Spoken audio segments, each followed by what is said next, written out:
Sure. I can't see you, Jamie, but I don't know if that's intentional. Okay, make it live. I'm just refreshing the page to see if we are. Go on, be live. I love technology when it works for us. Yeah. Nothing. Yeah, I think we might be live. Sweet. Let me just see if we are actually live, because it's normally about 20 seconds, 30 seconds behind us. I don't want to cause chaos when we've already had one. Live. Yay, we're live! Yay!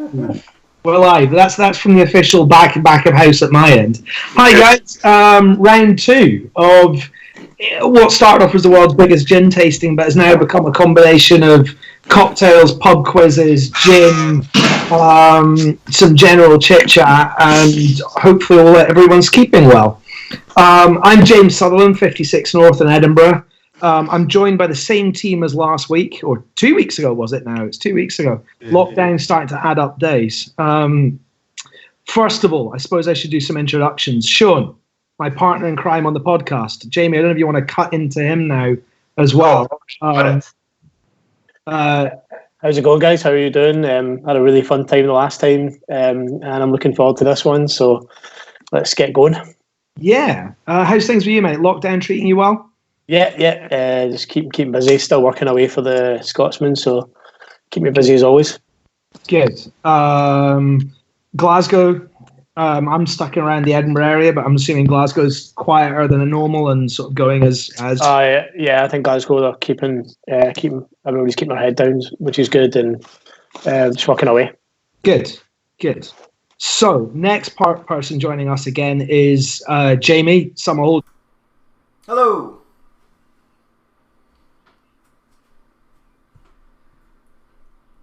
Yes. Yeah, I know. I keep telling myself I'm going to get organised a bit earlier, and then it comes to like 12 o'clock on Friday, and then I realise I've still got 6 videos to edit and do various other things. But we're all good. We're here and ready to go.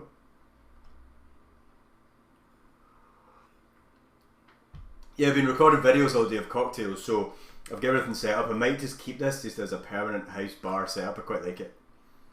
It's quite good.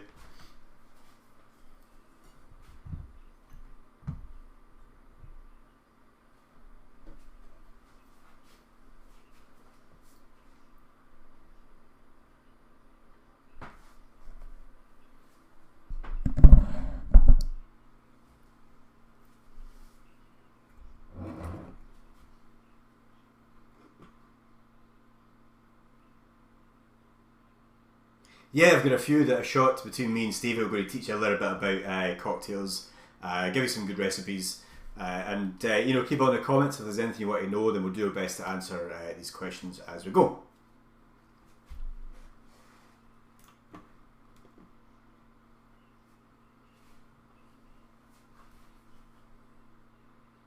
It is. Yeah.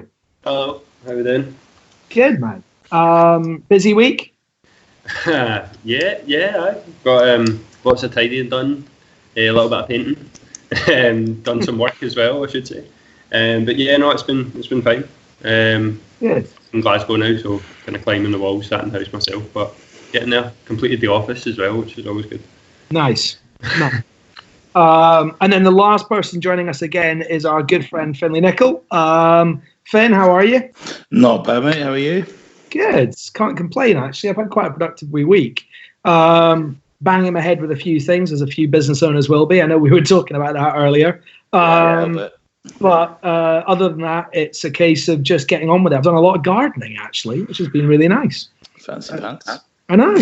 Quite good. Garden. I don't often get to do anything like that. It's quite exciting, which has been really fun. But yeah, no complaints. I think looking forward to this evening and a slightly different format, which will be good fun. Absolutely.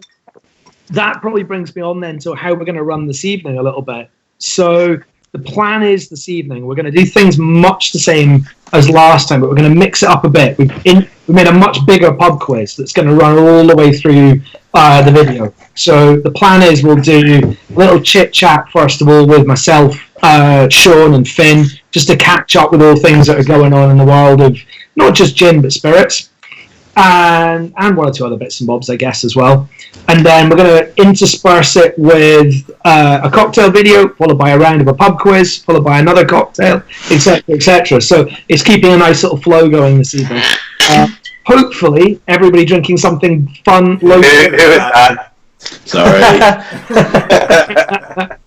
So, first question, boys, for you guys, before we get started, before we lose everyone on screen, what's everyone got drinks-wise tonight?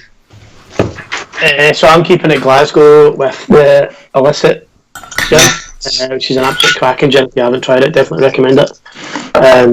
Actually going to get fancy with rose petals as the garnish. No idea, it's just what we had left in the cupboard, so it works good. Yeah, it works really well, so going good. Finn, where are you at, mate? I'm all over the place. I've got three. I'm working my way through tonight. I've got one of ours, a bit of a classic Navy strength, but also a bit of a Cornish special from Tarquin's in Cornwall, and a Modding classic, a bit of Four Pillars Bloody Shiraz. Oh, that's a cracking gin. For any of the viewers that haven't tried Bloody Shiraz before, it's not wine-based. They juice Shiraz grapes, so it's like got the juice of the grapes in it. It's incredible. Super, super tasty gin. Bit of a madball product to know what to do with, but bitter lemon, tonic, or Negronis. All three of those are amazing. They're in the Yarra Valley, I think, so they're usually what they got locally. It's great. Yeah, super tasty. Stevie, what have you got for us, mate? So I'm starting off with a little Edinburgh Gin Classic. Ooh, And nice. I'm going on to a little Welsh gin. I've got all my miniatures out. It was brought back from my brother who lives down in Bangor, so it's a Blue Slate Welsh gin. So I haven't actually tried it yet, so that'll be good. And then I have Sneaky Floor Spaliatos as well. I'm going to be slyly drinking. Good stuff. I've completely mixed it up. I know Jamie's standing there as well, but Jamie, what have you got? I got a big shout out to a couple of people actually. I got a couple of deliveries just this week. And if anyone else wants to send me any gin, then I will happily shout you out on the line too. Not about that at all. So big thanks to Stuart of Bigger Gin, making a cocktail using Bigger. I'll be drinking that just now. And then Kylie popped around from RBK about half an hour before we started to drop off a bottle of Nadar, which I was very much looking forward to trying. Super tasty, yeah. Kylie. Good stuff. I've mixed it up a bit this week, actually. I've kind of got to do a little bit of self-PR, so I've got another bottle of citrus and lime going from Lindsay on our side with the South Block. I thought I'd do something a bit different. I've done Seaside Bloody Marys.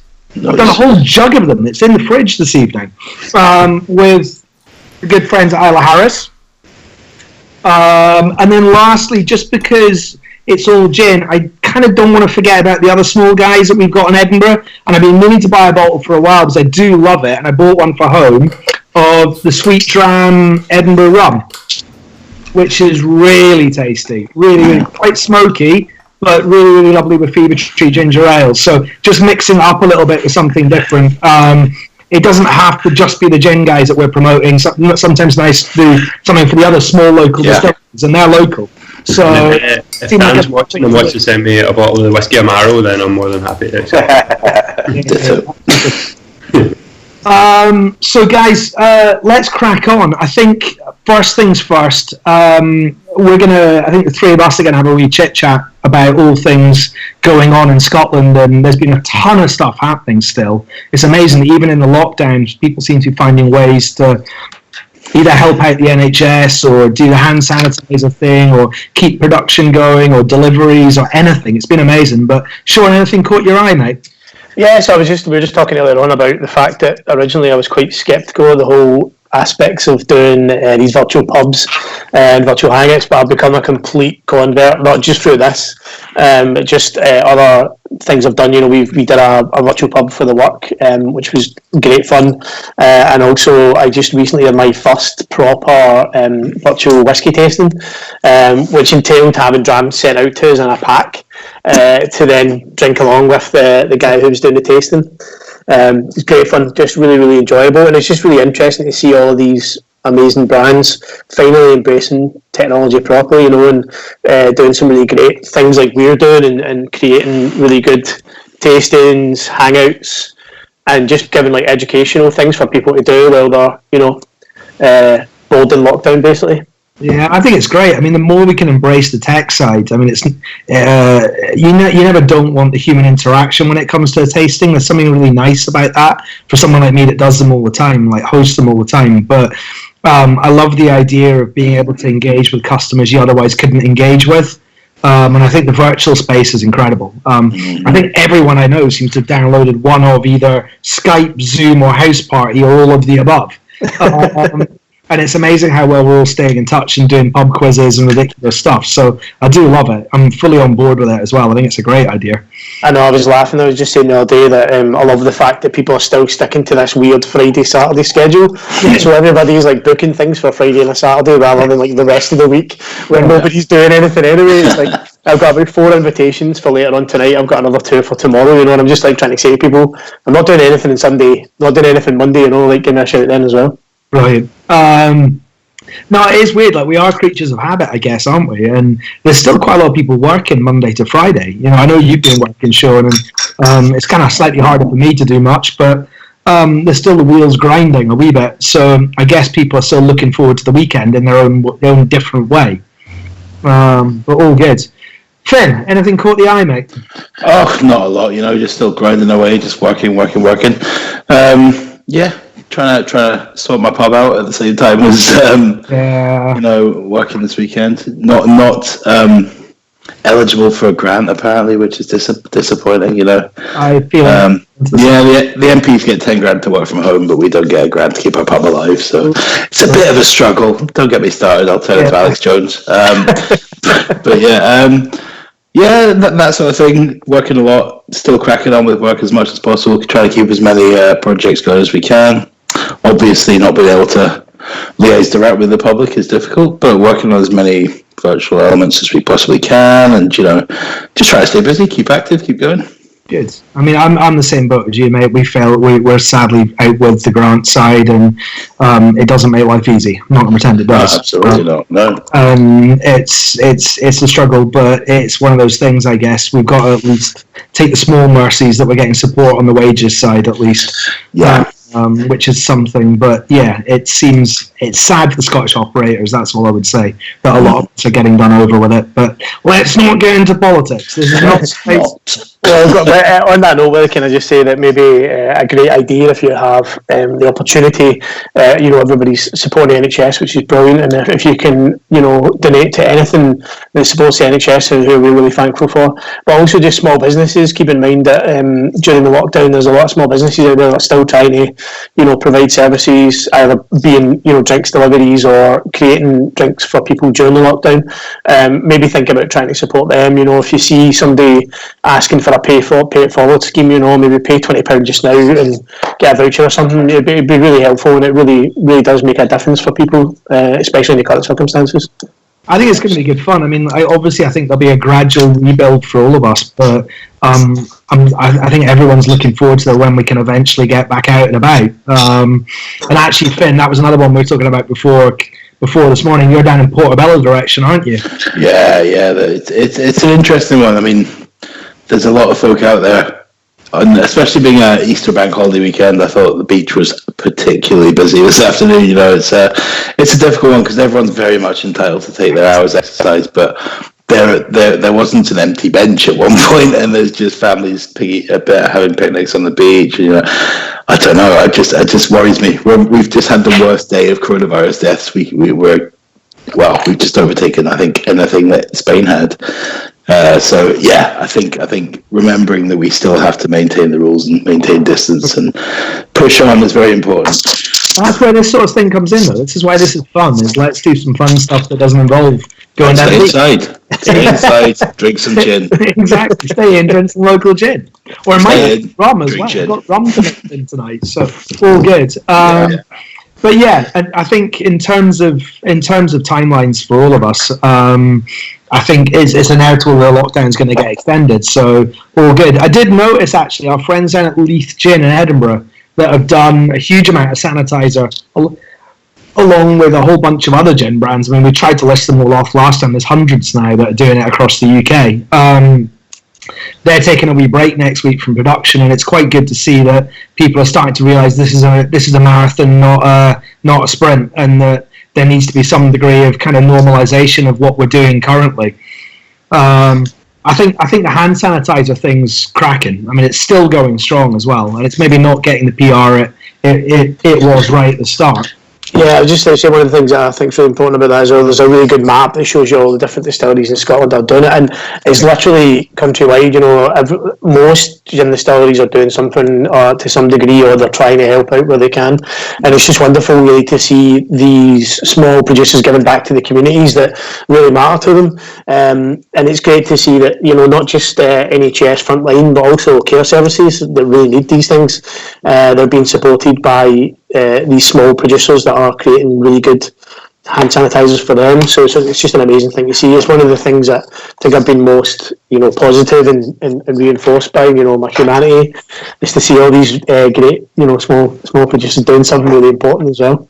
Well, a lot of the small gin brands are tiny little community projects to some degree to start with a lot of the time.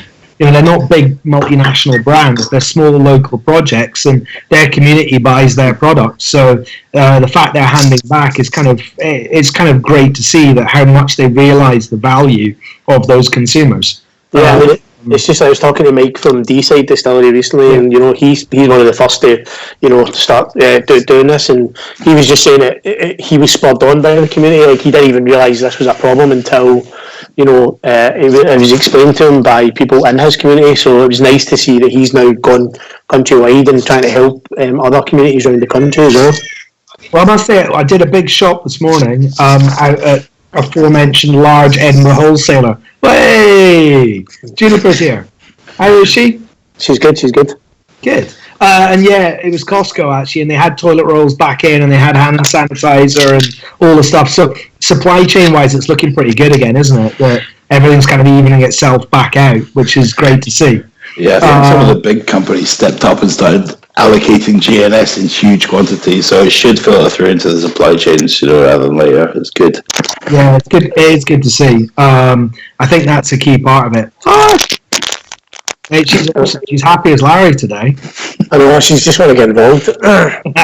Quite right. But no, it's good.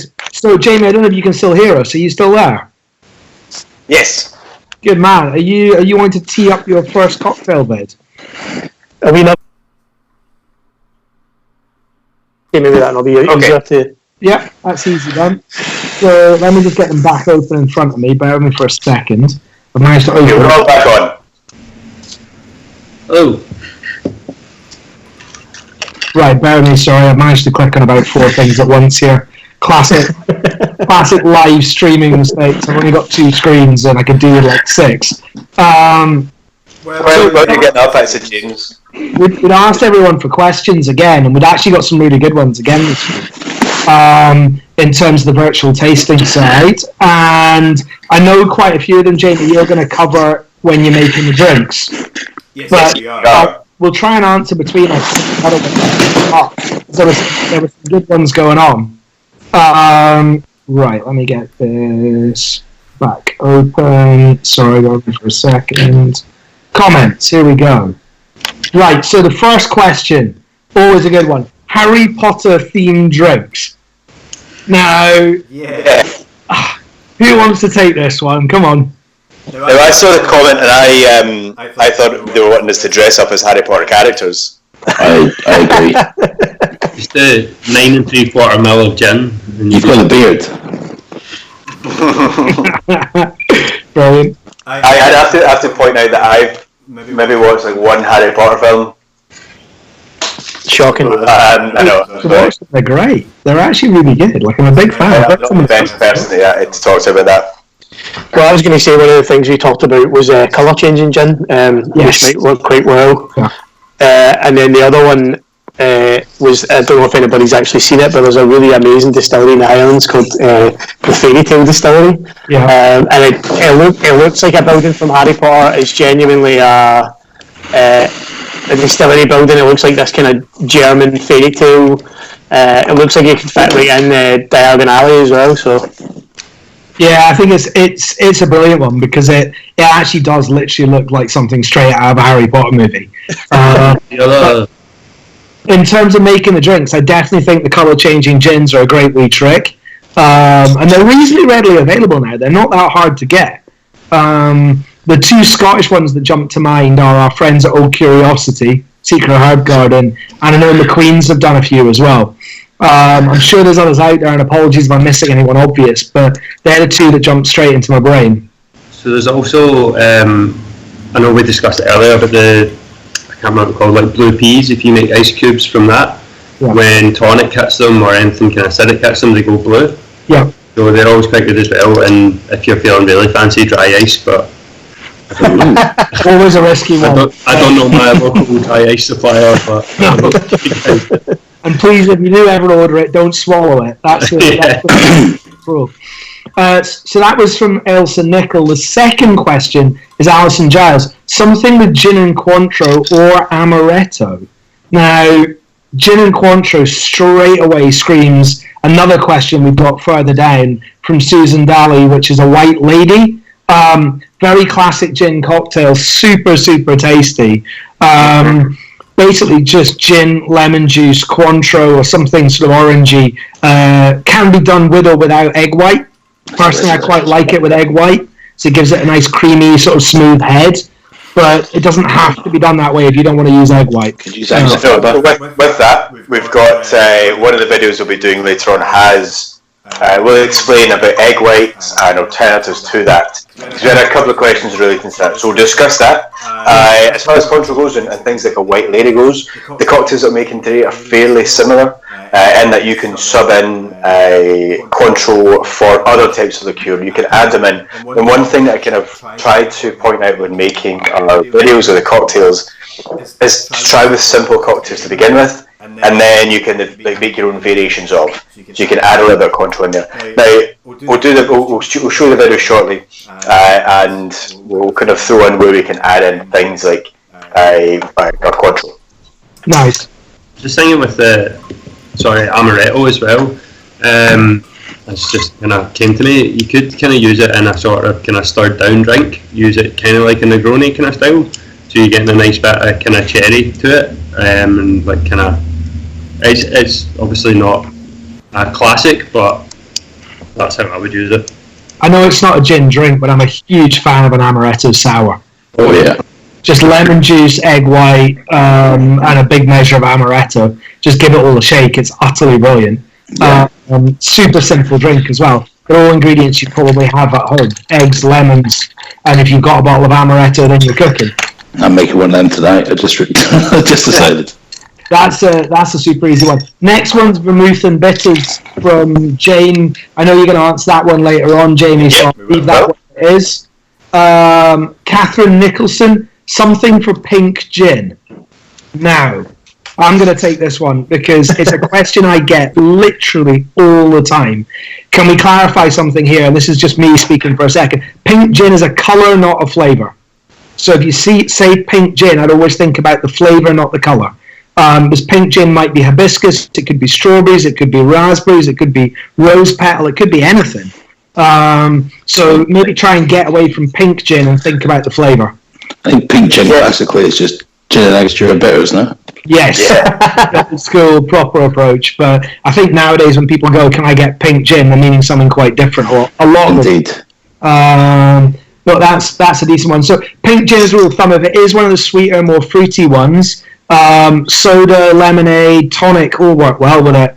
If I'm handed one of the sweeter ones, I actually quite like it with bitter lemon because it gives it a nice kind of balance, just so it's not quite as sweet. So that's quite a good one for me.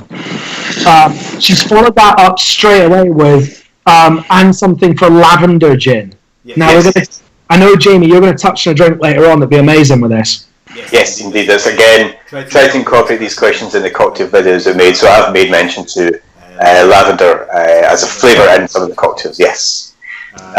Just wanted to also point out that the pink gin thing. I don't know if you guys have noticed in the last couple of days. I've seen more and more of this kind of backlash as a pink is not a flavour and a little bit more outspoken towards it. I think Pernod gin in Sweden put something out, Jim. Do you see it, Finn? No, but I do like Hurno Gin, so I mean... I love Hurno Gin, yeah. Amazing. Although I imagine they're about to slag off my company. Let's wait a second, I'll let you know in a minute. But I just wanted to because I was reading these things and seeing obviously folks saying that pink is not a flavour, which is absolutely true, but also on the flip side, equally true is that London Dry is not a flavour too. Mm-hmm. I think a lot of the comments that people come back saying that, I don't like pink gin, give me a London Dry every single day. We need to focus more on flavour rather than these kind of old or almost archaic terms that don't really mean much anymore. London Dry doesn't mean anything anymore, as opposed to it just doesn't have sugar added. But that's not a style, it's not a flavour either. So you need to be a little bit more careful about the words that we use and try and be a little bit more descriptive over just in terms of flavour, things that we might like. Whether it's spicy, whether it's juniper forward, a classic style, or whether it's fruity or whatever. Jamie, but I think that's a point where we. I think you and me very much think along the same lines on that side. We drink and eat based on flavour, not on names. And I'm fully on board with everything you say there. I think it's spot on. The next question's a great one. Linda Ovens, the perfect Negroni. Oh, that's a nightmare question because you can ask 10 bartenders and get 10 slightly different tweaks on the same drink. Finn, I'm going to come straight to you here. Your drink you love. The one that's not a bartender. Okay. I like. I'm a big fan of equal parts. With Navy Strength, I like Cannonball Negronis a great deal. Navy Strength Gin, Campari, and a decent. I like Cokie Rosso or something, Cokie Torino, something like that. Equal parts. Good Navy Strength Gin, a lot of punch to it, so you can still taste the gin.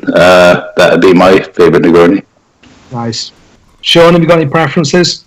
No, this is not my specialty at all. I'm not a mixed drinks guy. You'd be better asking Stevie for this one. I'm the guy that drinks gin. You know what I mean? I don't. The most mixes I do is like gin and tonic, to be honest. So yeah, I mean, I do enjoy drinking them when somebody else makes them for me. But yeah, I wouldn't have any specialty or preference.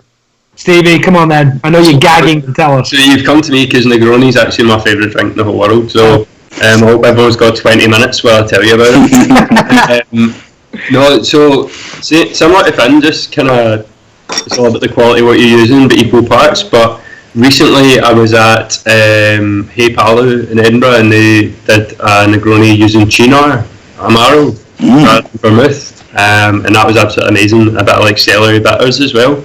So that was probably one of the best Negronis I've ever had. But yeah, good quality vermouth and doesn't have to be Campari. There's some really good bitters out there as well. Like Martini do a really good bitter. Yeah. But yeah, just equal parts of that. And I'm going to go on brand and a strawberry vodka RBK Negroni with chocolate bitters in it is unreal. But it's 50%, so you can't walk after it. Nice.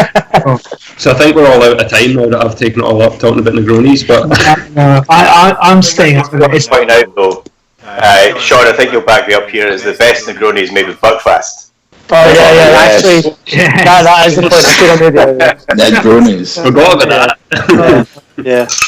I love Rowan Shoot. Sweet Manhattans as well, by the way. Yeah. The bloody Shiraz you've got there, Finn, makes a blooming tasty Negroni as well. With Buckfast or without? Because I've never tried it with Buckfast, but I'm sure it'll work. I'd be very happy to be the Buckfast brand ambassador and plug everything else in. Right. So I'll see you in the interview, Jamie. The next drink I've got is a Pisco Sour, which is fully off topic. So I think we'll ignore that. We've touched White Lady. And that's pretty much us in terms of the questions. I think most of the other ones are relating to the videos of the drinks the guys are going to make. So I don't want to spoil that thunder too much at this stage. So I know they've pre-recorded quite a lot of content in terms of great videos for today. So that seems to be sensible. So, Jamie, I think now we've answered a few questions. Do you want to jump on and do your cocktail bid? Yeah, just to point out that if you do have any further questions, stick them on the comments for the live feed, I've now got them up on my other screen so I can quite clearly see if there's anything that I find that is worthwhile mentioning now. I'll ask the group as well. But yes, I've got a first video. I'm hoping that there is audio. I'm sure I'll be told very quickly otherwise. Here we go. Brilliant. Okay, the first drink we're going to make is a London Calling. This is a little twist on a gin sour using gin, Fino sherry, bitters, lemon and sugar. Originally made in 2002 by a bartender called Chris Jepson for a cocktail competition. It's made its way onto the menu of Milk and Honey, fantastic London bar, and stayed there pretty much ever since. So normally it calls for a dry gin, however this one we're going to make a slightly sweeter version using our Old Tom gin. The Old Toms, as many will be familiar with, historically were sweeter to try and mask some of the off flavours of poorly made gin. Nowadays we don't really need to worry about that, and Krabby's is a great example of a modern take on this old style of gin. So you may be familiar with the brand from the ginger beer, the ginger wine. They have historically made gin and whiskey in Leith, usually or just outside of Edinburgh, now part of the city of, since 1837. This particular recipe dates back to 1891, an Old Tom. So we're going to use 50 ml of our Old Tom gin. So this has lovely kind of vanilla notes to it, because as well as having that Irish bit of sweetness, it's also been aged in some ex-sherry barrels. So give us a slight bit of fruitiness, a little bit of spice in there as well. We're going to then add 10 ml of Fino sherry. This is Asda's Finest, 10 ml. Now make sure when you are using something like sherry, it's one of the drinks that you might find at the back of your cupboard. Always make sure once the bottle is open, it is a wine-based product. Make sure you keep it in the fridge. Next up, we need 15 ml of lemon. It's freshly squeezed lemon juice, and 50 ml of our sugar syrup. If you need notes on how to make this, check out a video we posted just before the live show. Normally for a cocktail like this or London Calling, we would use orange bitters. But considering we're using the Old Tom with the ex-sherry finish, we're using some cherry bitters, just one dash, and also some Angostura bitters as well, to give a lovely bit of spice in there as well. We're going to add our ice.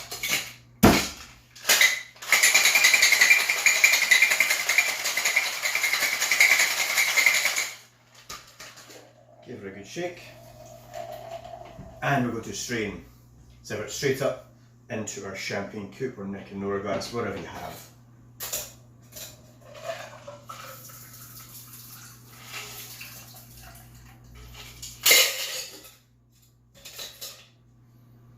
And now we garnish this with a grapefruit twist. I've got a lemon here, gently extracted over the top, and we have a lovely smelling London Calling. Cheers.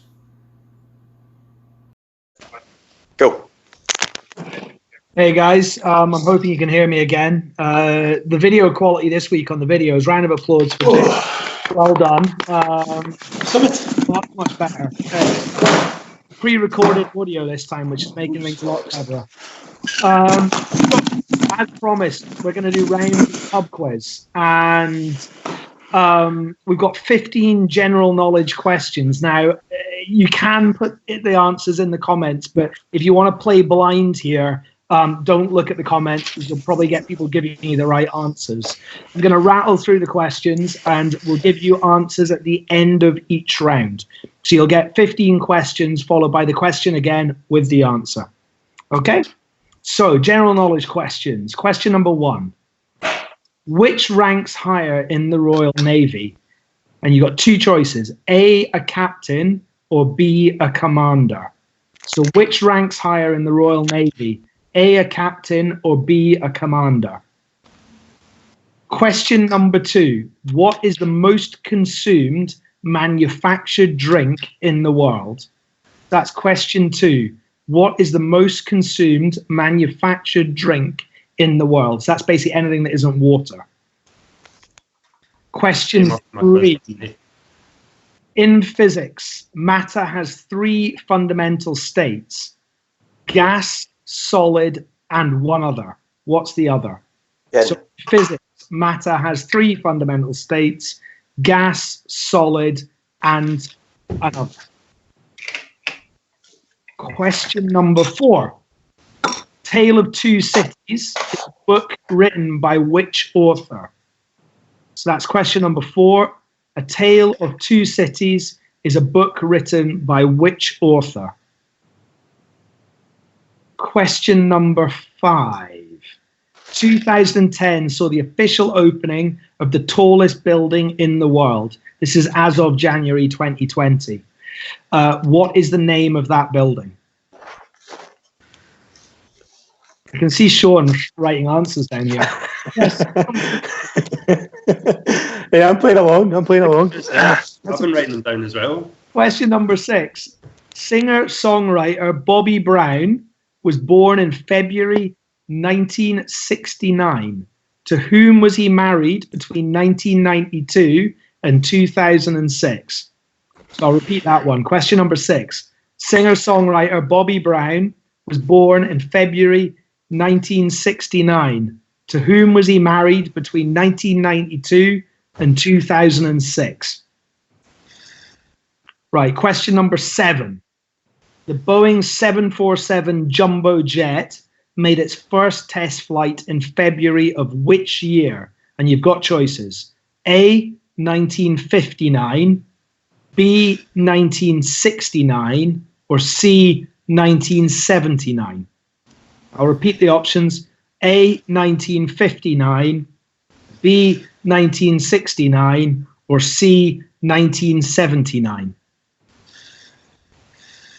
Question number 8. Again, this one's got choices. Nelson Mandela was released in 1990, misreading my own writing, after how many years as a political prisoner? A, 27, B, 32, or C, 37. So that was Nelson Mandela was released after how many years as a political prisoner? A, 27, B, 32, or C, 37. Question number 9. In 1976, who became president of Cuba? Question number 10. What did the Wright brothers invent in 1903? Question 11. We're bringing it a bit more up to date. What B is an internet dating app that only permits women to start the chat with their love matches?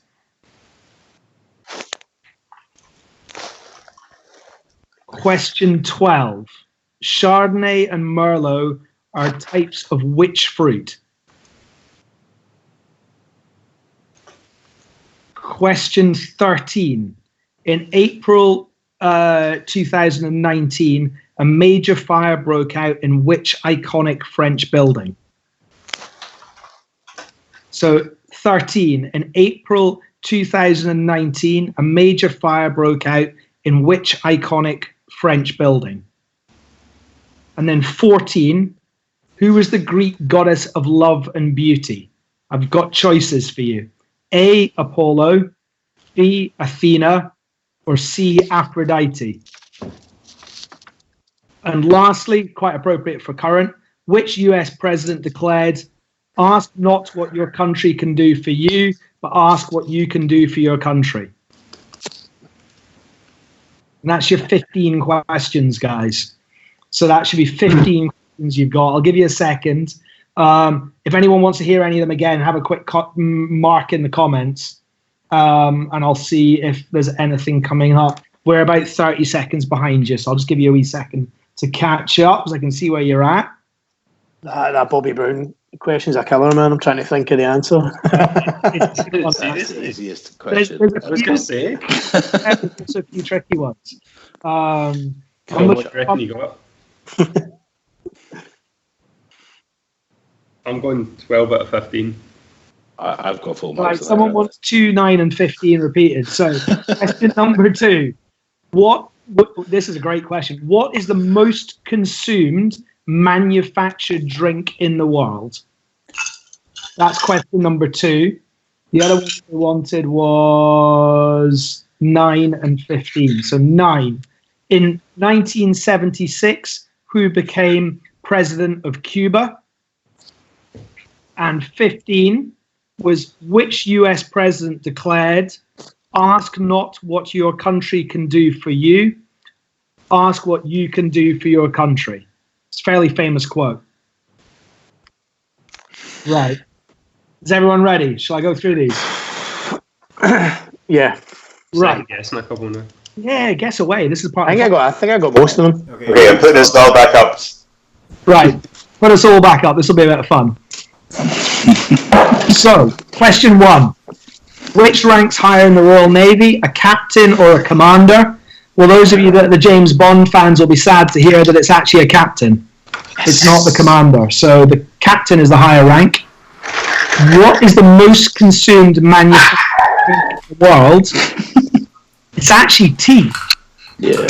Oh, what? Coca-Cola is I the would one. say cultivated rather than manufactured. Everyone always writes Coke. It's actually tea. So that came up in my quiz with my pals last night, so that's how I knew. Nice. Quite a good start, that one. So Coke is the #1 selling soft drink, but it's not the most consumed drink when it comes to manufactured products. Number 3, in physics, matter has 3 fundamental states: gas, solid, and the one we were looking for was liquid. Number 4, A Tale of Two Cities is a book written by which author? It's Charles Dickens. Question 5, 2010 saw the official opening of the tallest building in the world as of January 2020. It's the Burj Khalifa. Yeah, not to be confused with the rapper Wiz Khalifa. Did I get points for the big one in Dubai? Yeah, the big one in Dubai is fine. Question 6. Singer-songwriter Bobby Brown was born in February 1969. To whom was he married between 1992 and 2006? It was Whitney Houston. Yeah. So not Tina Turner like Everton. I know that was Ike. I know it was Ike. I know after I thought about it was. The Boeing 747 jumbo jet made its first test flight in February of which year? The correct answer was 1969. Yes. So it was 69. Shows you how long they've been around. It's mental, isn't it? Nelson Mandela was released in 1990 after how many years as a political prisoner? It was A, and it was 27. In 1976, who became president of Cuba? It was Fidel Castro. What did the Wright brothers invent in 1903? That was the aeroplane. Sweet. Which B is the internet dating app that only permits women to start the chat with their love matches? It's Bumble. Question 12. Chardonnay and Merlot are types of which fruit? They're grapes, for the wine lovers out there. 13. In April 2019, a major fire broke out in which iconic building in France? It was Notre Dame. And who was the Greek goddess of love and beauty? It's C, and it's Aphrodite. And which US president declared, "Ask not what your country can do for you, ask what you can do for your country"? It was JFK or John Fitzgerald Kennedy, whichever way you go. So it's JFK. I'll put Roosevelt. Oh, how to put it on? Leave us some comments. I'm intrigued here. See, I got 11, so I'm quite happy with that. It's an effort. Yeah. Because I'm smug. I got 11 as well, yeah. I think got them all? now we've got one pub quiz round out the way. I think what we're going to do is we're going to cut back. Jamie, we've got another one of your finest cocktail videos, I believe. Yes. Who's up next? This time we've got a bee's knees. So we're going to do another one of mine. Then we're going to chat to Stevie for a little bit about his cocktails. Awesome. Amazing. Go for it. Alright, next drink is the bee's knees. This is a Prohibition era cocktail, traditionally containing gin, lemon and honey. Now around that time, 1920 to 1933, the American government banned the production of all alcohol except for medical alcohol. Therefore, this drove the kind of gin production underground, and people were making their own moonshine kind of gin. Now the addition of lemon and honey, much like the old Tom gin and our previous cocktail, the London Calling, the addition of lemon and honey was there to try and mask some of the off flavours of this poorly made gin. This was the classic style, lemon and honey. We are going to make slight variations on that today. So we are going to make a gin using this time Tobermory gin. This is from the island of Mull off the west coast of Scotland. Traditionally a whisky producer, but they've turned hand to making some lovely gin. Also, in here we've got things like heather, we've got elderflower and tea to give this lovely floral, earthy flavours that really work well with our honey. Now normally in our London Calling we had 50 ml of alcohol. This one we're going to pare it back a little bit. We're going to cut it down to 30. This is also similar, we're going to add Prosecco to this one. Because we got a little bit more booze in there, we're going to make sure it's not too punchy. This is also very similar to another classic sparkling wine drink called the French 75. Traditionally lemon, gin and champagne. And this was so named because it had the kick of a 75mm artillery gun. So we're going to be a little bit careful. Of course, at home you can do whatever you want, put in as much gin as you wish. But we're going to stick to 30 so that I can still continue to speak today. So 30 ml of our Tobermory gin into our shaker. To this, we are going to add 15 ml of our honey syrup. This is just 1-to-1 honey and water. Gives a lovely sweetness and lovely floral notes. Then we're going to add 50 ml of our freshly squeezed lemon juice. You can use lime if you have it. We are going to make a slight alteration to the base drink. Now we've got our gin, lemon and honey in here. Now I think on the post I'd mentioned about apple juice. I was planning on having apple in here to again complement these flavours. However, I couldn't really justify going to the shops to buy 1 carton of apple juice, so I had a look in my fridge and I found coconut water. The coconut water, really delicious, it's a little bit sweet and quite creamy. This is going to add lovely texture and mouthfeel to our drink, which will complement the citrus qualities from our Prosecco we're going to add in a bit. We're going to add our ice and give us a good shake.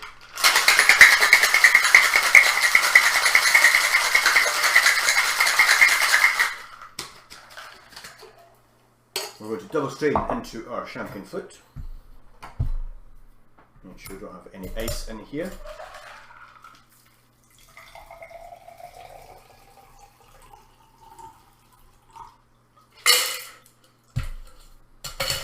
And we're going to top up with our Prosecco. Just nice and carefully to ensure that doesn't boil over. Now you can use champagne, you can use any sparkling wine you have. If you've got cava, then use that. Experiment, try and find your own flavours. You can also start to experiment with some homemade ingredients. This is a shout out to one of our questions that were asked in the comments yesterday about Prosecco drinks. Someone mentioned things like lavender gin or lavender liqueur. This would be a perfect addition to this. Instead of say the coconut water, we can add floral elements in here. Lavender or elderflower work particularly well, especially if you've got something like our Tobermory, which has those qualities in the gin already. We can experiment with different flavours in there, add some fruits in there. We can add some strawberries or raspberries or whatever you have lying around to make your lovely cocktail. And to garnish this, similar to the London Calling, because I've got lemons and not much else, lemon twist goes over the top. And there we have a sparkling bee's knees. Cheers. Done. Are you doing chat with Steve? Am I on, did you say? Yes. Yay! Jamie, great video. Sparkling bee's knees. We were just chatting, but we can still talk off while you guys are watching the videos, and that drink looks awesome. I'm going to have a go at making one later. I just don't think I've got any bubbly left in the house. That's the problem with quarantine. You drink everything. There's nothing left. Oh, he's going to get some bubbles on my next critical shot. I think I'm buying like 5 bottles at a time. Is that the most you can buy at a time, isn't it? Is it? I don't know. 4 of anything, you'll be fine. 4 of anything. 4 cases rather than 4 cases of tonic, yeah. That's the bit I can never quite get my head around. So, yeah, next bit we're going to do, guys, is to keep this sort of moving. We're going to do a music round. Now, this is a bit more challenging. Jamie's going to play another video. You're going to see 24 different tracks, some of which are quite obvious and quite easy. They're tiny little snippets of each. It's only the intro or a little bit of it. They're only a few seconds long. Some of the harder ones will play twice, so make sure you pay attention to the video. The first time I tried this, I'm not going to lie, I didn't do very well. But But I did this with some mates the other night, and they actually did surprisingly well. I would say anything getting into halfway house scores is doing surprisingly well. So good luck with it. Jamie, whenever you're ready, do you want to hit go on the music one, and I'll give the answers once the video's done? Yep. Thanks, mate. All right.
Hey, we're all back. Okay, you're on.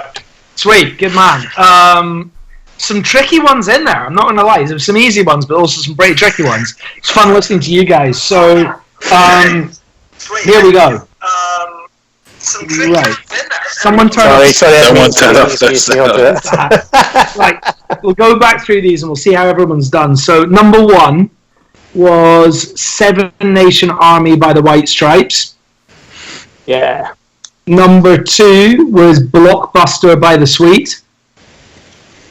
Number 3 was Love Raises Ugly Head by Living Colour. That's what I didn't get. Yeah, seriously tricky. No, I didn't get. Number 4 was Billie Jean by Michael Jackson. Number 5 was one that threw quite a lot of people when we did this the other night with mates. It's Super Freak by Rick James. No, it's MC Hammer, man. No, it's not. It's Super Freak. Can't touch this. Number 6 was Sowing the Seeds of Love by Tears for Fears. Number 7 was Heart Shaped Box by Nirvana. Yes. Tune, absolute tune. Number 8, another great tune actually, View to a Kill by Duran Duran. Number 9, Song 2 by Blur. Number 10 was Calling All the Heroes by It Bites. That's a bad one as well. That's a tricky one, yeah. That song bites, man. 11 was Money, Money, Money by ABBA. 12 was Another Brick in the Wall by Pink Floyd. 13 was Ziggy Stardust by David Bowie. 14 was Pretty Vacant by the Sex Pistols. And then 15 was Scooter. It was Scooter back in the UK, man. Come on. 15 was Papa Don't Preach by Madonna. 16 was Smack My Bitch Up by The Prodigy. Language. Sorry. 17 was I Want to Break Free by Queen. 18 was Take On Me by A-ha. 19 was Sign of the Times by Prince. I actually thought that was a tricky one. 20 was Everlong by the Foo Fighters. Yes. 21 was Man, I Feel Like a Woman by Shania Twain. 8% wages. 22 was Broken Wings by Mr. Mister. 23 was 2 Minutes to Midnight by Iron Maiden. That's a tune. And 24 was Staying Alive by the Bee Gees. So, guys, if you did well there, I mean, you can give yourself a half mark if you either got the name of the band or the name of the song. You didn't get one or the other. But that was pretty tricky. They're not the easiest. So, all good. Right. I think what we're going to do next, we're going to jump back again. And, Jamie, you've got another cocktail video for us. Yeah, I did. So I'm going to show you one more video of a cocktail called a Clover Club, and this was incorporates some of the questions that some of the folks had asked about. So I'm going to show you that. Amazing. And then we've got another video coming up afterwards, after the next round with Stevie. It's going to show us a really cool technique. Yes, so here's a Clover Club. Good man. Right, the last time we were going to together is the Clover Club. This dates back way back to the 1890s, pre-Prohibition time, named after a Philadelphia gentleman's club.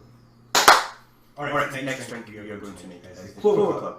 This is a pre-Prohibition cocktail dating back to 1897, or daily thereabouts, named after a private club in Philadelphia. For this, we need raspberries, we need gin, we need lemons, dry vermouth, and some egg whites. Now this is the result of a couple of questions asked before the live stream, asking about the use of vermouths in drinks, and also the addition of egg whites and alternatives to that. So we'll discuss that as we're going along. Now for this, we're going to use a gin that was sent to us by our good friend Stuart, Biggar Gin, Biggar based, or tiny Biggar, not so far from here in Edinburgh. Using some local botanical things that ribbon and nettles together. There's a lovely juniper flower, quite herbaceous gin we're going to use. Stuart's a big fan of using egg whites and drinks. This one is super part. So we need 50 ml of our gin. To this we're going to add lemons again to give a nice acidity. We're going to add 20 ml this time. To that, we're going to then add some raspberry syrup. This here you can make yourself.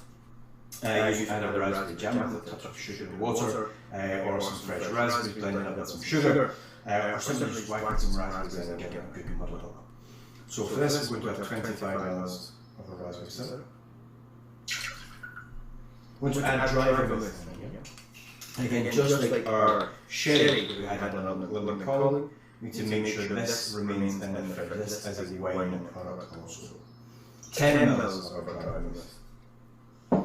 To that, we are going to add some egg whites as a last ingredient. Now, egg whites. I've cracked a whole egg in here just to separate the whites. The egg whites are used in cocktails to give texture. We're essentially what we're doing is shaping the egg whites with creating a foam, essentially a meringue. Now, in order to do that, we need to shake very vigorously. We also need to watch for dilution levels also. There's a little bit of debate over whether we need to dry shake this by shaking without ice first or after. Now I'm going to explain what I'm going to do anyway. Feel free to experiment yourself. So we're going to add our egg whites to the drink. Now, of course, some people are a little bit wary about using raw eggs in drink. If you are falling to that camp, then you can buy pasteurised egg whites in cartons. You can use other products like Aquafaba, the water that chickpeas come in. Be wary about that product as well because it can contain some of the flavour used very sparingly. Or there are other alternative products on the market. Things like Miraculous 4, Miracle 4 by Men's Better Bitters is a great recommendation. Add a couple of drops in there, it will taste egg whites. Now, we're going to give this a shake. To begin with, we're shaking with no mix. We need to make sure we're creating as much foam as possible. Dilution can inhibit that. If you're ever making meringues or cooking with everything, you might notice it's a really hard shake.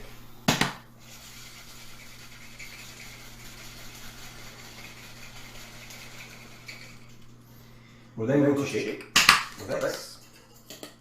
Be careful as well when you're shaking with no ice. Normally the temperature changing with ice makes it stick together so it can come out and spray all over you. We're going to add ice to this and give it another shake.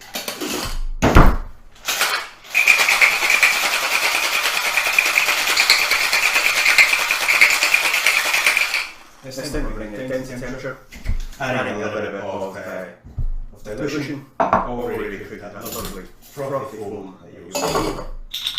We're going to strain this into our cube.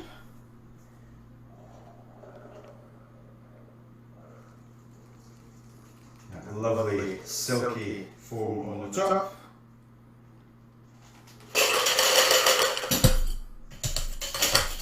And my raspberry on there, you've got your Clover Club. Cheers. Back. Hi guys, another good video from Jamie. Look at tasty drinks, mate. I'm liking this. I got a little bit bumpy at the boring of the last one though. I think I'd been tanning the drinks as I was making them. Quite right. That was the last one. Is that not what you class research and development? That is. Absolutely, yeah. I give myself a lot of homework. Working hard, hardly working. I think we need to give a couple of shout outs here. So we've got Gillian Winters are 18 out of 24 in the music round. That's solid. Nice. Matthew Pauly's claiming he's echoey. I don't know if Matthew Pauly's echoey here. Tell Matthew to stop echoing. We got. What do we got here? We got the Gillespie family in Dunfermline. Hi, guys. Life for life. Here. We've got a lot of right answers going up, actually, for the music round. It's a solid effort. We're getting some good comments. I'd be intrigued to hear what everyone's favourite drink is so far. I'm a huge fan of a bee's knees, but I've never actually tried it with bubbly. I'm going to have to try that. That's a really nice idea. Yeah. Because it's such a classic cocktail, and it's super tasty. So that's a good one. Yeah, we mentioned it with the lavender as well. Some folks were asking about lavender. It's such a classic way of incorporating floral flavours, like lavender. Another thing as well is I meant to put it on the videos, but I'll point it out now. So there is a really great time just to go out on your government mandated one exercise a day. To go out and go and see what's around you locally, because there's so many amazing flavours. Went out and found these flowering currants. Yeah. Loads of them. And they're flowering right now, and they smell really floral. So maybe I'd want to say. Oh, we got some the British Virgin Islands. Nice. Amazing. London Calling going down a treat. That's Pip. That's awesome. Nicholas Clark, total tip of the cap to you. I hope you're safe out there in the BVIs. Lovely part of the world, that. It's good. Sean, unsurprisingly, the dog is getting some love. Yeah, she's just she's kind of trying to get a treat to distract her because she's currently biting my toes to get attention and she needs fed. Can I put a personal shout out, because this is the best name I think I've ever seen in my entire life, but there's somebody in the chat called Jobby D House Elf. That's my wife. Oh, amazing. That's Fine, you've nailed it, mate. That's I named it. You say hi to the Gin Society and Gin Co-op guys as well. Yes. Yeah. Both really great websites to check out if you're interested in Scottish gin. Both doing some really amazing stuff and really support the community as well. Yeah, definitely. I've noticed both so I'll give them a wave. PRing everybody, and it's a good app. Oh man, my boss watching, so hello. All good.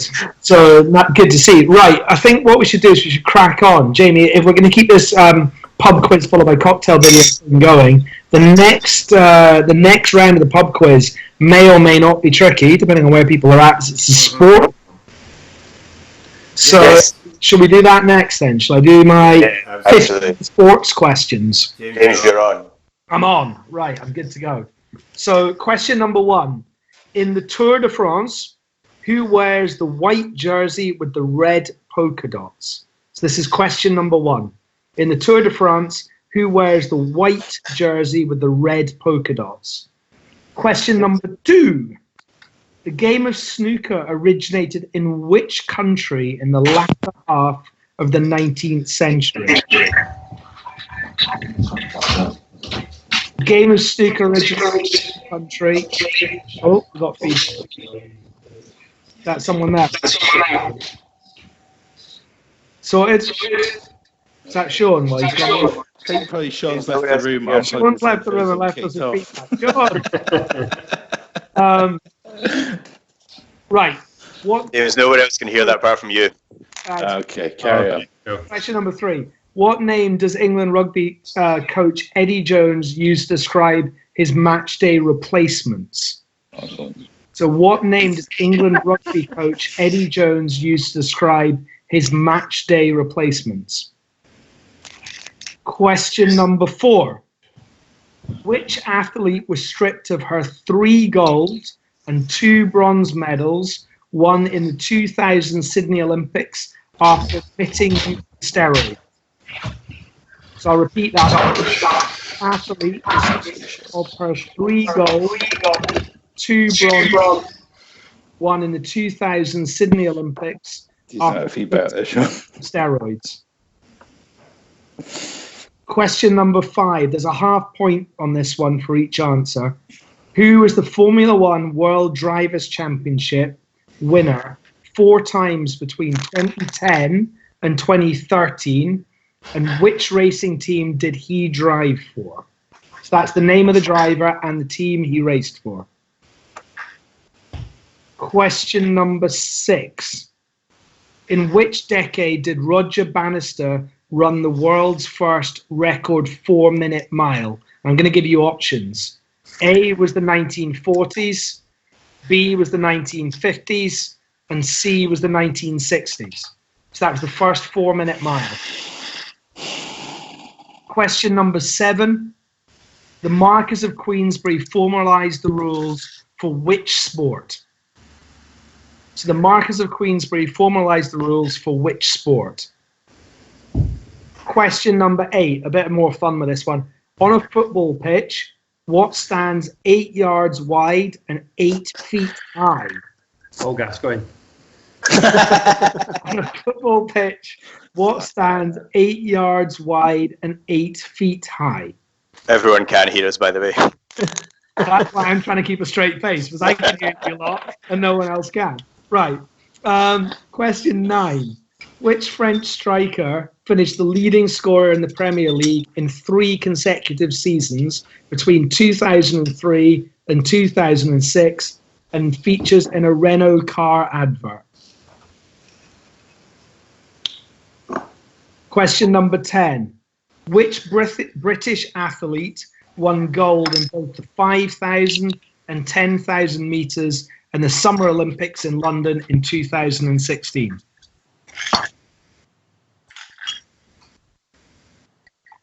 Which former English cricket captain is now a Top Gear presenter? Sorry, that was question 11. Which former England cricket captain is now a Top Gear presenter? Question number 12. In which sport might you win the claret jug?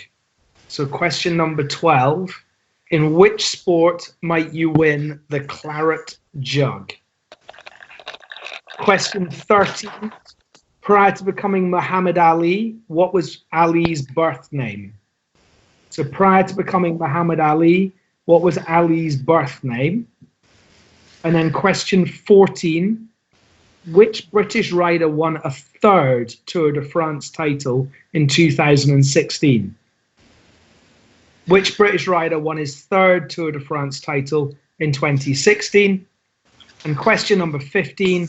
What is the only top flight football club never to be relegated from the English top division since their arrival there in 1904?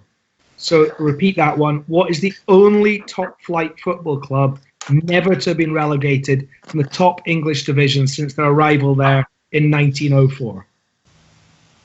They're good. Right, how do you guys get on with this? Jamie, do you want to cut the other guys back in? Yep, right. Sweet. How do you guys get on? Not bad. Yeah, okay. Average. It's always a bit tricky because you either know it or you don't. There's no real kind of guessing game. I'm 50-50 on the last question. I'm pretty sure I know it, but I'm not certain.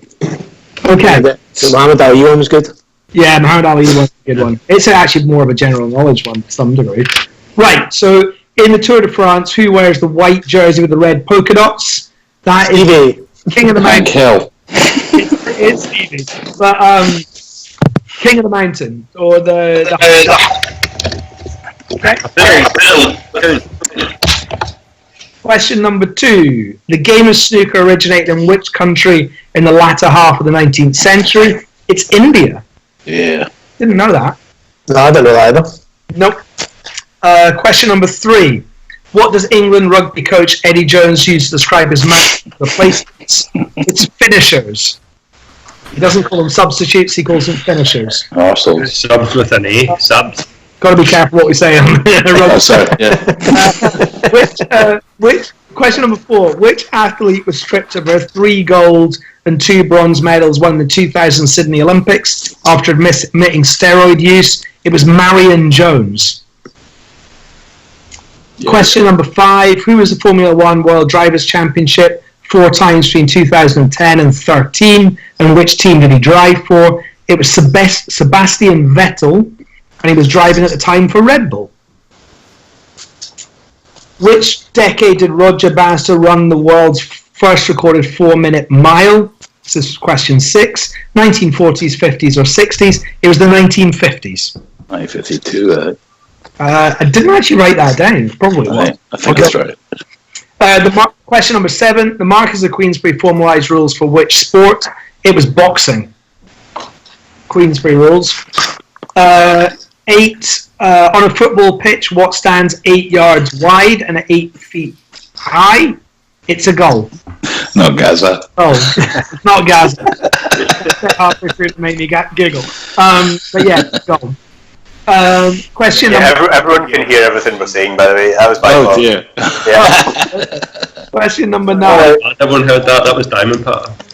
Which striker finished as leading goal scorer in the Premier League 3 consecutive seasons between 2003 and 2006, and there's a Renault TV advert. Thierry Henry. Terry Henry. Is yeah. Question. Only footballer named after a Hoover.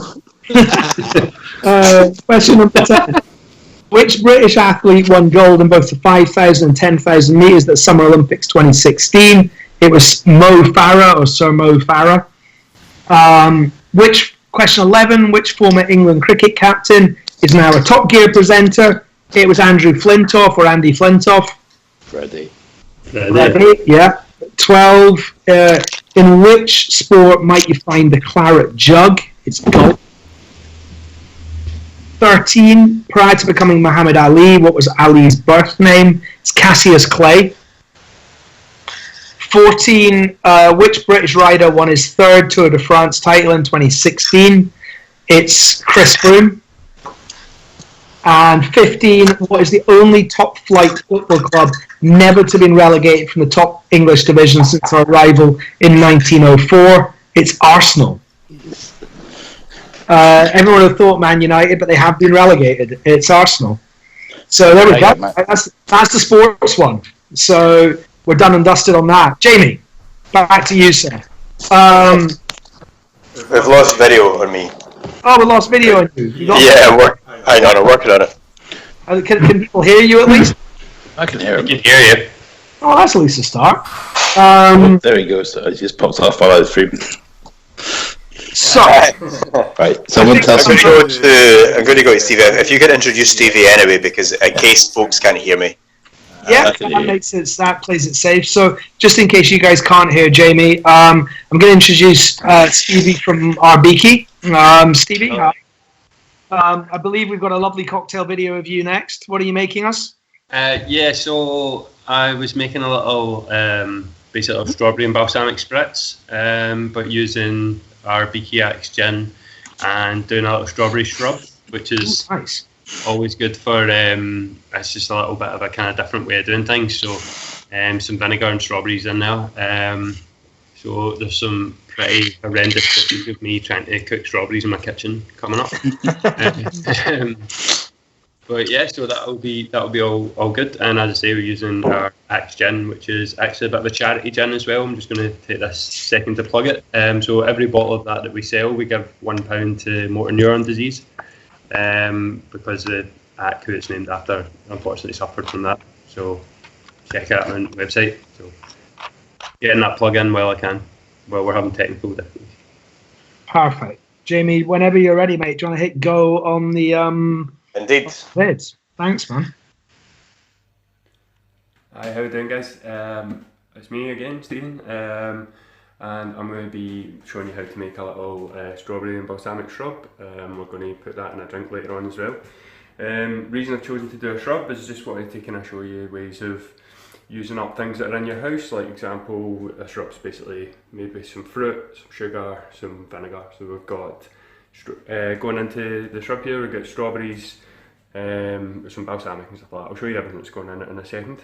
But yeah, so it's really just a good way of, as I say, using up things that are in your cupboard. It's also good for preservatives as well. So if you make yourself a shrub or anything that's got kind of vinegar in it, it works as a preservative, like kind of pickling, shrubs, anything like that. So it means you can keep it in your fridge for kind of 2-3 weeks and you've got cocktails anytime you want, which is always decent.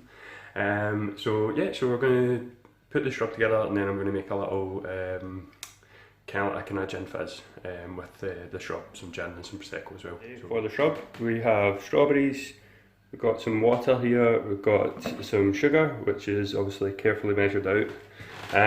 We've got balsamic vinegar, white wine vinegar, and we're going to put a wee bit of salt in there as well, just because the strawberries are quite sweet and it's just going to balance that out. So first thing you want to do is turn on your hob. Excuse the state of my hob, I know my mum's watching. Stick a pot on there, and we're just going to basically chuck in our water and our sugar.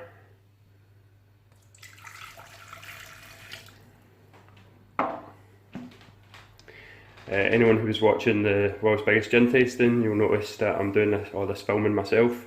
My cameraman's on strike, so fortunately it's all down to me, so there's going to be a lot of weird camera angles and putting the camera down to do things. So basically you just want to boil that sugar until it dissolves, and then we're going to add in the strawberries. So you're making a kind of, it's pretty much a 1-in-1 kind of sugar syrup, and you make like a kind of strawberry syrup with it. So our water and sugar have all kind of blended together there, so what I've done is added in the strawberries. So just give them a nice stir. Should take about 15 minutes for these to really reduce down and boil. But so you want to kind of take the heat down a little bit, to put it on a kind of medium heat, and just leave them to kind of infuse and steep. So going to let these do their thing. Obviously in the camera it will look like 30 seconds, but it'll be about 15 minutes.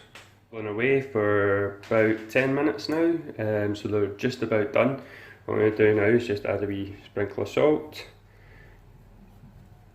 Proper Salt Bae. Give that another wee stir, and I'm just going to actually bring the heat up just to reduce it a little bit, and then we're going to get it off the boil and let it cool down. So strawberries have now been going for about 10-15 minutes, as I say. So you can see the strawberries have kind of lost quite a lot of their actual colour from strawberries, so that's what we want, because we want that to come into the kind of syrup. Just ignore that beeping. So what we're going to do then is just going to kind of sieve all that out. Try and not spill it all onto the hot hob. And just basically grab the back of your spoon and just push all that through, because we want to get all the liquid out of there and just leave the strawberries. So that's pretty much it done. We should be left with two parts now. You've got this delicious strawberry kind of gunk. Obviously, I said at the start that the whole thing with a shrub is cutting down your waste and your perishables and everything like that. So you can either chuck that out, or personally I'm going to put it on my porridge tomorrow, because it's basically just strawberries, sugar and water. So it's kind of like a kind of compote kind of thing. But wouldn't eat it every day. And then we're just going to do 50 ml of balsamic vinegar in there, and then 100 ml of white wine vinegar. So basically, as the vinegar is just there to add a kind of sharp flavour to it, almost like a kind of acidity, and also to preserve it. So basically what you want to just close this over once it cools down, and put it in the fridge for kind of minimum 24 hours. I'm not going to make you sit and watch me waiting on it, because in true TV style, here's one I made earlier. So we're going to go now and make the drink. Yeah, you definitely need to do burger. Beautiful, Stevie. Well done, man. Right, so we have to be quiet now. So everyone else, shut up, Stevie. Hello. Stevie, well done, man. That looked brilliant. So, what kind of shrubs can you make? What kind of things can people do with this? So basically, you can make a shrub from kind of any fruit. You can make like kind of lemon shrubs, or any kind of summer fruits, or like passion fruit, pineapple, anything really. Basically, all you're doing is adding in your vinegar, and that's preserving it. So if you wanted to, it's almost like a ferment. So you can do that, and it keeps it fresh for about 2-3 weeks, possibly up to a month. And just means that you can preserve that fruit. So basically anything you want, more creative the better, really. Yeah, and I think as well as you're saying, they last a relatively short time, but if you want to preserve that a little bit longer, just add a little bit of booze in there. Exactly. From like a month to 6 months. Exactly. So normally say adding vodka in there because it's relatively flavourless. However, if you're using it in a gin cocktail, you may as well stick a little bit of gin in there. Yeah, that will preserve it a little bit longer, right? Exactly. Okay, so That's the major shrub now. So we're going to show a little video of how you actually use that in a drink, right? Yep. Yeah, so basically any kind of shrub, and obviously strawberry and balsamic work really well together, and strawberries and fizz work really well together as well. So tried to do a little kind of spritz using our BKX gin, which is a kind of wheat-based gin with smoked cardamom, black pepper, mace, honey and juniper, and a little bit of Prosecco as well. So really nice drink, but yeah, I think there's a video queued up. Excellent, man. I'll show it now. Next one, way through the video there. So got a really nice colour there with the gin and the shrub, and then we're just we need to clean this all now, and then just about 50 ml of Prosecco, put an wee dash in for good luck, and we'll just garnish this one with a big wedge of orange. I've got a bar spoon, so I'm going to start with the orange, but no one else is drinking it, and a little strawberry. So that's that ready to go. So kind of strawberry and balsamic gin fizz. Cheers. See you all for the quiz. Halfway through the video there. So got a really nice colour there with the gin and the shrub, and then we're just we need to clean this all now, and then just about 50 ml of Prosecco. Put an wee dash in for good luck. We'll just garnish this one with a big wedge of orange. I've got a bar spoon, so I'm going to start with the orange, but no one else is drinking it. And a little strawberry. So that's that ready to go. So kind of strawberry and balsamic gin fizz. Cheers. See you all for the quiz.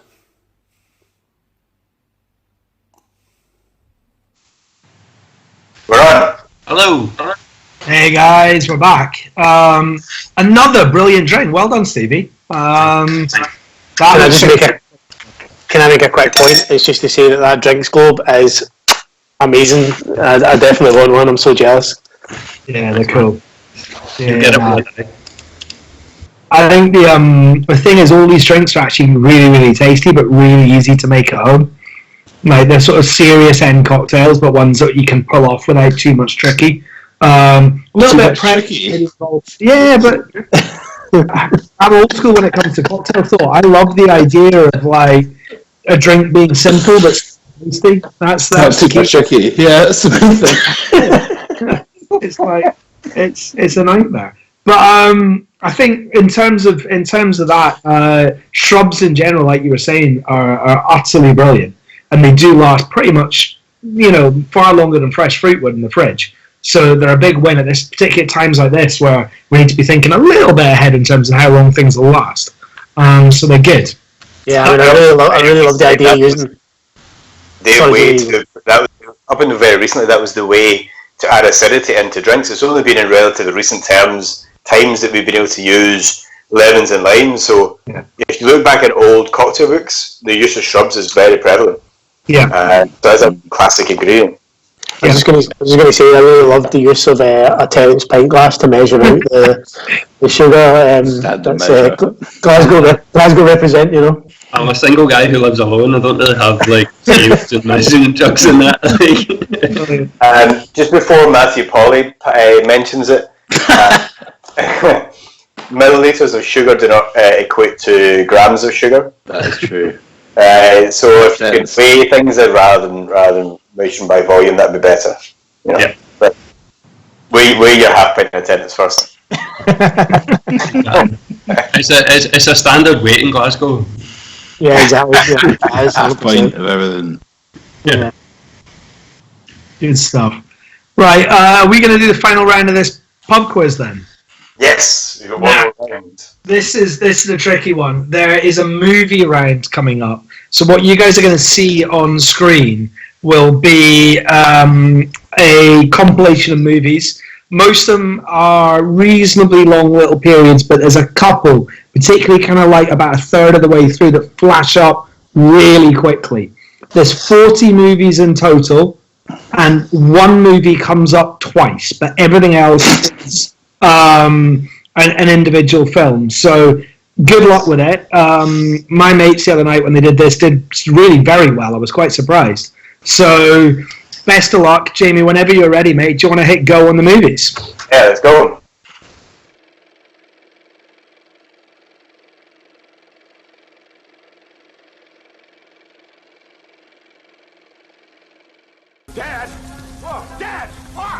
Come on! Head for the fireplace! Dad, I haven't seen a car for an hour. Oh, shut up, Audrey. You don't think Dad knows where he's going? Thank you, Russ. You're lost. Ma, I saw some detour signs. I didn't see any. I saw them when you and Mom were trying to fold the map. Audrey, when they close the road, they put up big signs, like this one.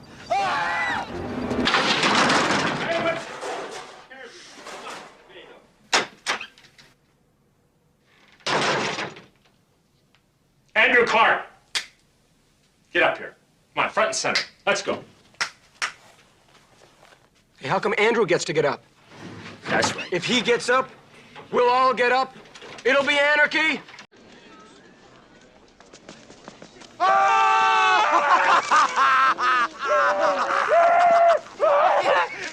Happy New Year!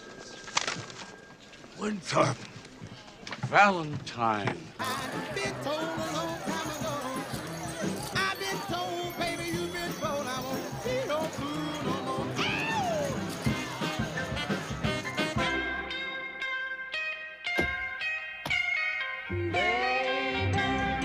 Sylvia. Yes, Mickey. How you call your lover boy? Come here, lover boy. You hear me talking to you? I hear you. Ah, shut up. Nobody's talking to you. Didn't you ever hear of a phone? Wanna kiss my butt? I'm not gonna stay down here all day. Thank God. Oh, man, shut up.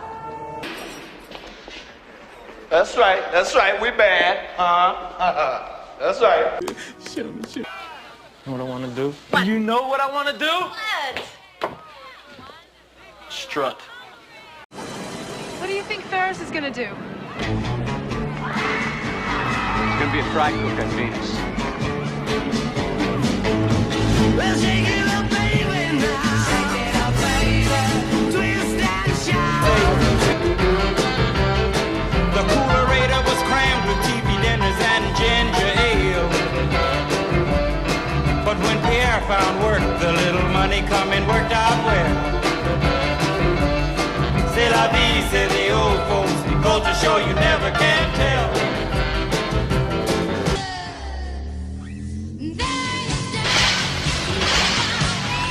Yeah, baby, yeah. Snap out of it. I'll have what she's having. There's one thing I want you to do for me. What? Come here. What? Win. Win. What are we waiting for? You feeling strong, my friend? Call me Elf one more time.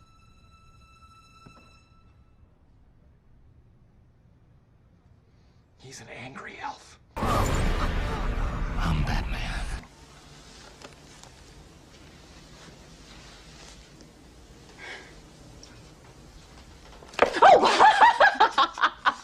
Here's Johnny.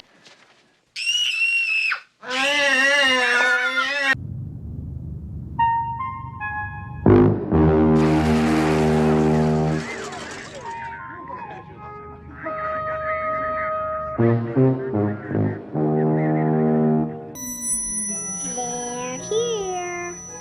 No, I appreciate it, but I told my wife I wouldn't drink tonight. Besides, I got a big day tomorrow. But you guys have a great time. A big day? Doing what? Well, actually, pretty nice little Saturday. We're gonna go to Home Depot. Yeah, buy some wallpaper, maybe get some flooring, stuff like that. Maybe Bed Bath & Beyond. I don't know. I don't know if we'll have enough time. Yeah. Sandy! Teddy? What are you doing here? I thought you were going back to Australia. We had to change of plans. I can't... Well, that's cool, baby. I mean, you know how it is. Rockin' and rollin' and whatnot. Danny? That's my name. Don't wear it out.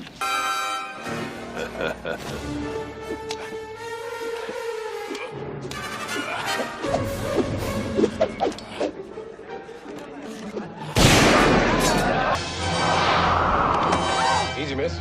I've got you. You've got me. Who's got you? Are you crying? No. Are you crying? Are you crying?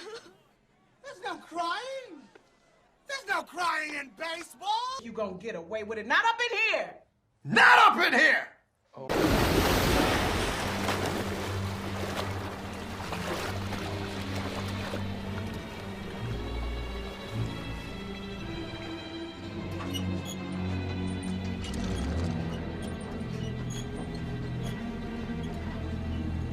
You're gonna need a bigger boat. I'm sailing! I'm sailing! I'm sailing! I'm sailing! Oh, I hate that part. Bill. What? Strange things are afoot at the Circle K. Is it possible the two Utes? To what? What was that word? What word? To what? What? Did you say Utes? Yeah, two Utes. Oh, this is the worst looking hat I ever saw. Well, you buy a hat like this, I'll bet you get a free bowl of soup, huh? Oh, it looks good on you, though.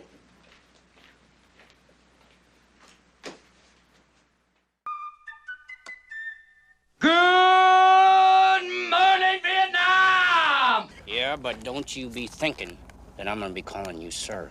No, sir.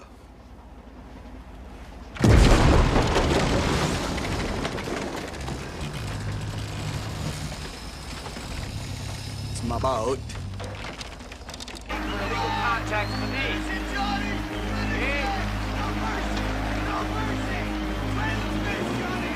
Finish him!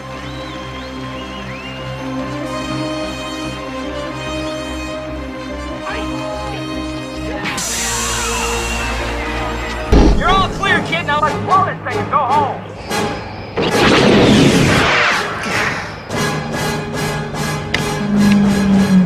Stand by. Stand by.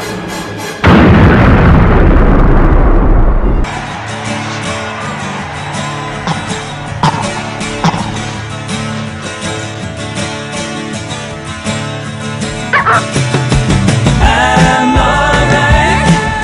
Don't nobody worry about me.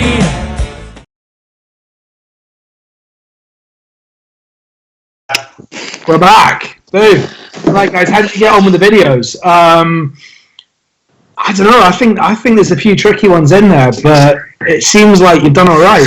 Sure. I reckon I've got at least about 96%. I think I only missed about 3 films there. Right. So.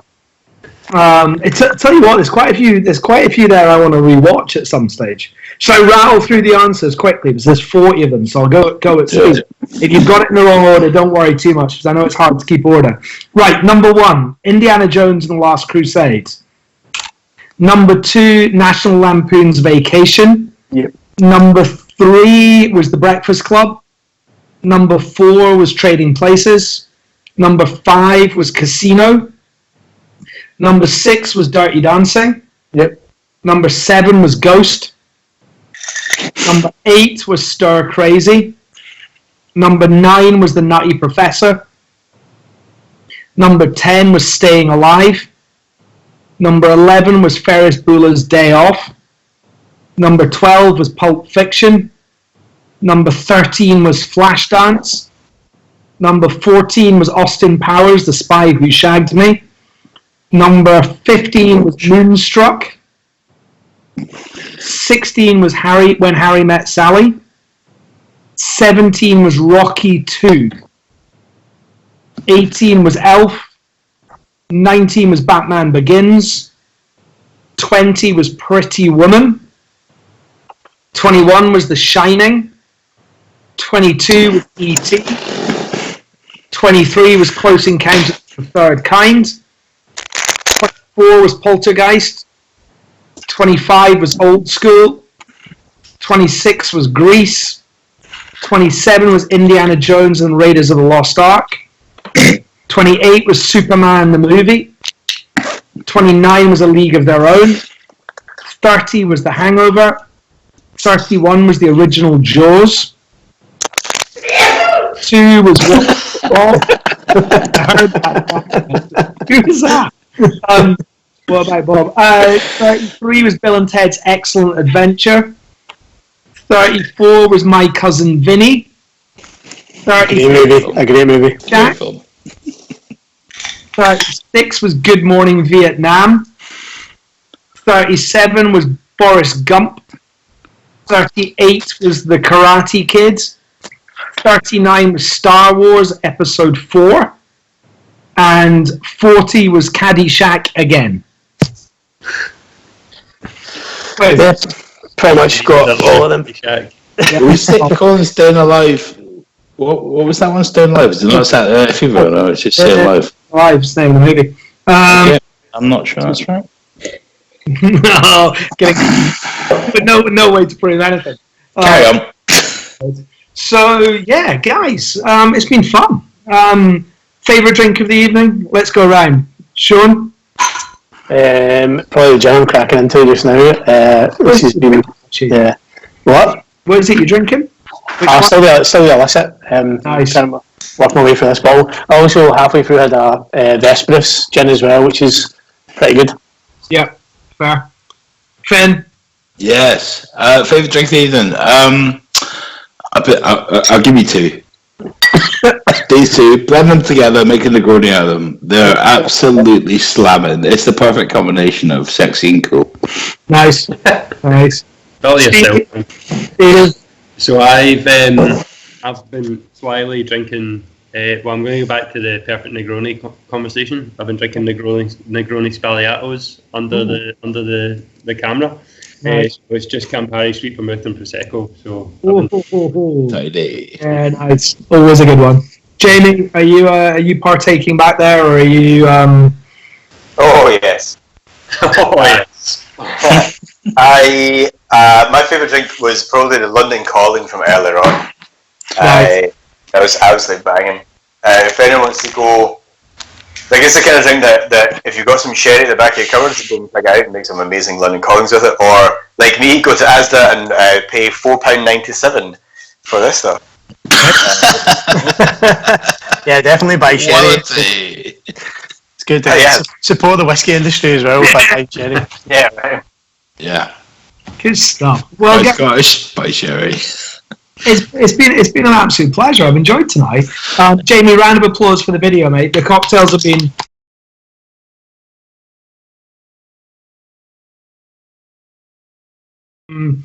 been much better. I think we'll definitely do this again. I don't know what we'll do with a third one, but we'll definitely give it another go.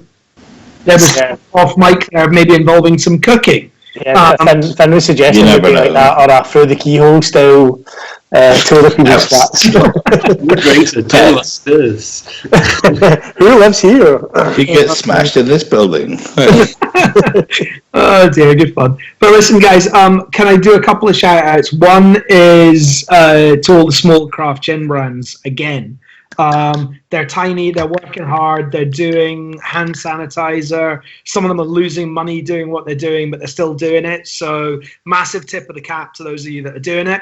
The other one is more down Finn and Mai's angle, which is all the small little independent businesses and pubs and restaurants and shops and everything that are struggling away. Guys, keep the chin up. Can I give a shout out to all the government ministers taking £10,000 to work from home? Can I just give a shout out for that? Make sure we disregard all the small independent business holders and make sure every single government minister gets paid £10,000 to work from home. Thank you very much. But on a serious note, though, guys, let's try and support the small guys, particularly once we bounce back. We'll do more of these. It is key. Can we also thank everybody that tuned in tonight and put up with our terrible banter, but. And really enjoyed, obviously, the cocktail videos because they were brilliantly done. They were beautifully done. They've inspired me to try a couple of things, which I'm definitely going to give it. I think the Sparkling Bee's Knees is definitely one I want to get into. I'm going to have an Amaretto Sour tonight. Yeah. Running out of Suave shirts if we're going to do a third one. Well, I'll send you some money. Yeah, send some money. We'll do a GoFundMe. I'll ask my GoFundMe campaign for shirts. I'll ask my cousin Frank for that shirt. I'm sure you'll have loads you can borrow. You will fund us. Also, can we say a big thank you to the NHS as well, just while we're here? Just for sure. Massive thank you. Yeah. Workers and anybody that's in the front line, and delivery drivers, and workers, any of you guys that are watching, please keep doing what you're doing, and thank you very much, because it's easy for us to all sit and just get drunk and chill out. But to you guys that are really out in the front lines, particularly supermarket workers and delivery drivers and stuff, like, people forget about you, but keep doing what you're doing, guys. Yeah. Every supermarket and delivery guy and all the rest that I've seen, they've been absolutely spot on. They've got a smile on their face. So cheers to them. They're definitely doing their best, which is more than anyone can ask. Guys, it's been a pleasure again. We're good little team. We'll need to try and keep this going. I'll make sure we share this again, and please, guys, if you can help share it, that'd be amazing. It's good PR for everybody in terms of like the small brands and stuff as well, because we want you guys buying the small brands. One final little point to note for me, just to end on, since I've done no personal PR on this one, was Andrew at Cushy-Doo is back doing his deliveries. So if you are EH postcode and you want to get a bottle of gin and a case of Cushy-Doo tonic, please have a look on the 56 North website. It's not just our gins. There's Rock Rose, there's Karun, there's Bigger. There's one or two others getting involved as well. Got an Edinburgh gin on there? Not yet, I'm afraid. Do you want to get to work on that? Shall we work on that? We, like everyone, are struggling for supply. We'll stuff. talk. So exactly. There's anything we can do, but it's flying again. We've had loads of orders in the last 24 hours. So I won't just nod just on this as well. If you jump onto It Is On as well, our good friends at Hoffman's are covering Aberdeen, Dundee, Glasgow as well. So you can order a bottle of craft gin with tonics for roughly a couple of days delivery to your home address, safely delivered, which is class because it's supporting a lot of small brands. So again, get involved. It's cool. I think that's the sign off. Anything else from you guys? Yeah, just